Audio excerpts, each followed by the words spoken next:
how much you care about this country, how much you care about the people who live in this country, which to me is the definition of patriotism. Because even, there was an idea to move this inside when we found out that the first snow of the winter was going to be today.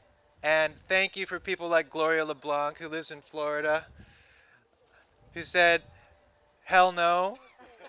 If the occupiers can be out there risking arrest, risking violence from their own government, risking the elements day in and day out, we can spend, I was hoping a little bit longer, but we can come out here and make sure that people have an opportunity to speak. And I want to tell you especially why it's important right now, at this time in our history. It's not just in the United States that democracy is becoming possible for the people. This is a global movement. And it's happening all at the same time because we've reached a threshold, just the very beginning of it. But we've gotten to the point where the people can actually tell their own stories, where media does not stream down from the 1%, because who can afford to purchase a news, quote-unquote, news network? Who can afford to hire the Glenn Becks? Who can afford to choose who to cast for a populist movement? There you are, Ryan, come up. Come on up, guys. Who can afford to buy that much firepower to beam down a message? Rupert Murdoch is one example, only the 1%. And so during that entire second half of the 20th century and much of the first 5-6 years of this century, we had no choice but to sit in our homes and watch as this message, very highly manipulated message, was beamed into our homes through this box. And some people, unfortunately to this day, still believe that the top of that box is the horizon. Yeah. But you know what? Yeah. The people are no longer just consumers of media. We the people are now producers of media.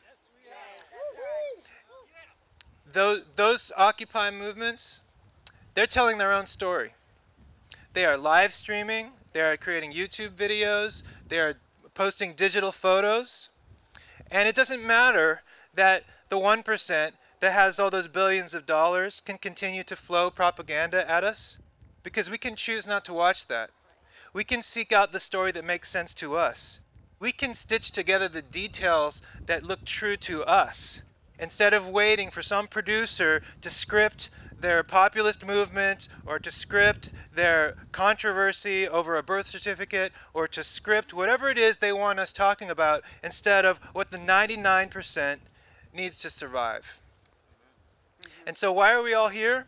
We're all here because we can be conduits. Each of us has a sphere of influence, and as we interlock those spheres of influence, we can begin to rival and even overcome the 1% and all their machines of communication. I have a rapport with members of the immigrant community, the Asian American community, that some of you might not have. And you all have rapports with your communities, your neighbors, that I might not have. That's why we have to band together. And that's why all of you who've spoken so far, and all of you who are going to speak at, where are we going again? Hamilton's Bar and Grill. We're shooting HD quality video of you. This is your audition to become a leader. Because each of you could send me at eric@coffeepartyusa.com an essay to go with your video and say, I'm leading a movement, who's with me? And I can help you build a network like Annabelle Park has of 500,000 people. Because 18 months ago, Annabelle had a network of about 2,000 people. And so imagine if all of us, everyone here, built a network of 500,000 people in the next few months. The people can choose their own leaders now. Jesse LaGreca, had you heard of Jesse LaGreca 6 weeks ago? No, I mean today you had. But 6 weeks ago he was a cook and a blogger. Now he's an American hero. That speech that we filmed today, HD quality, thank you, Chris. I mean, that speech is going to mean a lot to this country.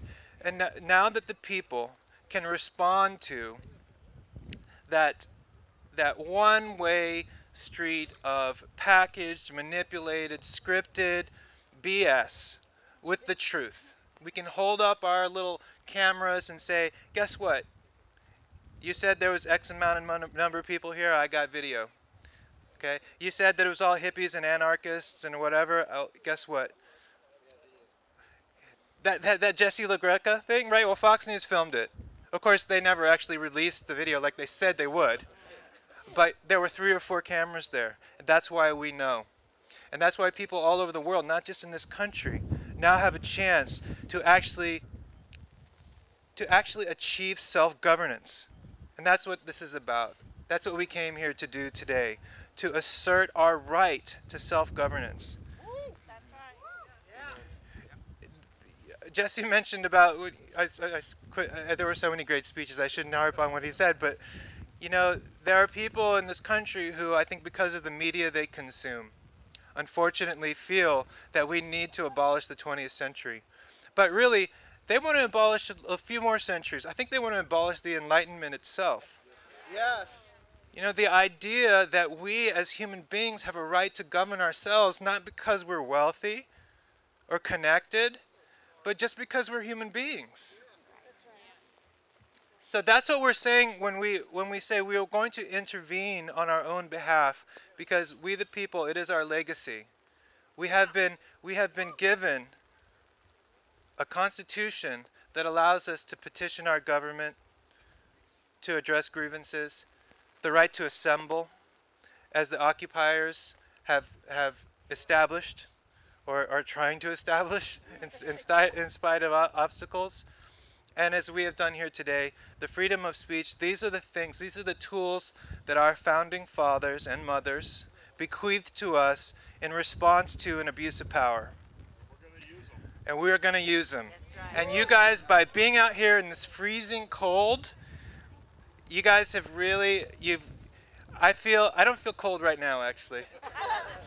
I feel really good, and I want to thank you for being here, because I had a feeling that this trial would create a bond.